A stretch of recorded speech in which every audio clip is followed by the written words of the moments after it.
सुप्रभात बच्चों, इस विद्या में आपका स्वागत है। हम कबीरदास जी के दोहे पढ़ रहे हैं। पहले दोहे में हमने पढ़ा था कि कैसे मनुष्य का जन्म दुर्लभ होता है, उसको हमें सदुपयोग करना चाहिए। आइए हम उनके द्वारा रचित दूसरे दोहे को आज समझेंगे। आप भी मेरे साथ अभ्यास कीजिए। सोना सज्जन साधु जन, टूटी जुरे 100 बार, दुर्जन कुंभ कुम्हार के एक ही धक्का दरार।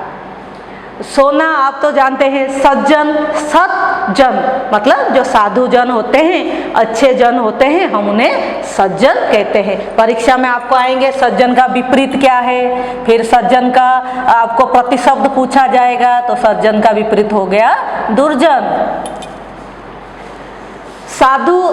सोना सज्जन साधु जन, टूटी जुरे 100 बार। टूटी मतलब टूट जाना, जुरे जुड़ना।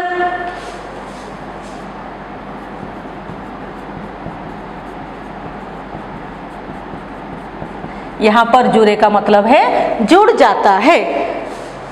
टूटी मतलब टूट जाना। दरार का अर्थ क्या होता है? दरार का अर्थ होता है फट जाना या मिट जाना। हम कह सकते हैं जैसे आप लोग उस दीवार में कुछ दरारें हैं, उस दीवार में दरार आ गया है, तो आप इससे अर्थ समझ पाएंगे। दरार होता है फटना, वो दीवार फट चुका है। दुर्जन कुंभ कुम्हार के एक ही धक्का दरार। तो कबीरदास कहना चाहते हैं, सोने को उन्होंने सज्जन या साधु जन के साथ तुलना किए हैं। अर्थात सज्जन और साधु जन सोना जैसे होते हैं, जो टूटने के बाद भी 100 बार जुड़ सकते हैं। 100 मतलब 100 आप जानते हैं, तो वो जितनी बार भी टूट जाए, जो सज्जन होते हैं, जो साधु जन होते हैं, वो जितनी बार भी टूट जाए, टूटने के बाद भी 100 बार जुड़ सकते हैं। लेकिन जो दुर्जन होता है, जो सज्जन का विपरीत होता है, जो दुर्जन होता है, ज़्यादातर हम बुरे व्यक्तियों को क्या कहते हैं? दुर्जन कहते हैं। उनको कबीरदास जी ने कुम्हार के घड़े, कुंभ मतलब घड़ा,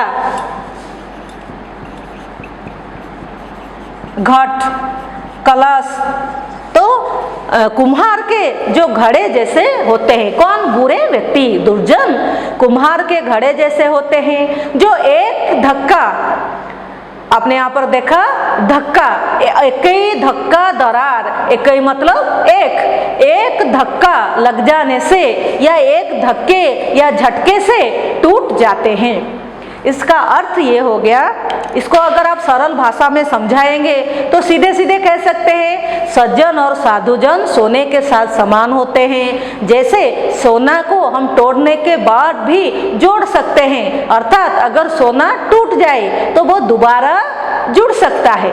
लेकिन जो दुर्जन को, बुरे व्यक्ति को कुम्हार के कुंभ के साथ तुलना किया गया है, जिनको जो टूटने के बाद भी मतलब वो कैसे टूट जाते हैं? एक ही धक्का से, एक ही झटका से टूट जाते हैं और वो दोबारा नहीं जुड़ सकते।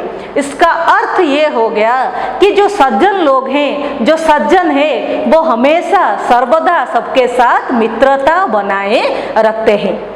अगर अब उन मित्रों के बीच में, जो सज्जन होते हैं, अगर उनके बीच में कोई गलतफहमी हो जाए या कोई शत्रुता हो जाए, वो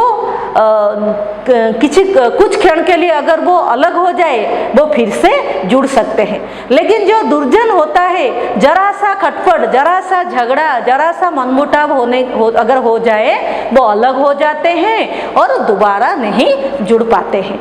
तो इसका अर्थ हो गया, हमें हमेशा सज्जन या साधु जन जैसे मित्रों के साथ अपनी मित्रता बनाए रखनी चाहिए। क्योंकि जो दुर्जन हैं, जो बुरे व्यक्ति हैं, अगर हम उनके साथ अपनी मित्रता बनाए रखें तो क्या होगा?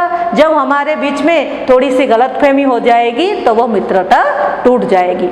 तो कबीरदास आपको कहते हैं कि हमेशा सज्जन लोगों के साथ मित्रता बनाए रखें। अगर दुर्जन लोग क्या करते हैं? थोड़ा सा खटपट होने से अलग हो जाते हैं। तो यहाँ पर इस दोहे में आपको शब्द मिल गए सज्जन, जुरे, दरार, सौ, कुंभ, इनके आपको प्रतिशब्द आएंगे, इनको लेकर आपको सार्थक वाक्य बनाने के लिए भी प्रश्न आएंगे, फिर आपको इनको सरल भाषा में इस पंक्ति को समझाने के लिए भी प्रश्न आएंगे। आज के लिए बस इतना ही, धन्यवाद।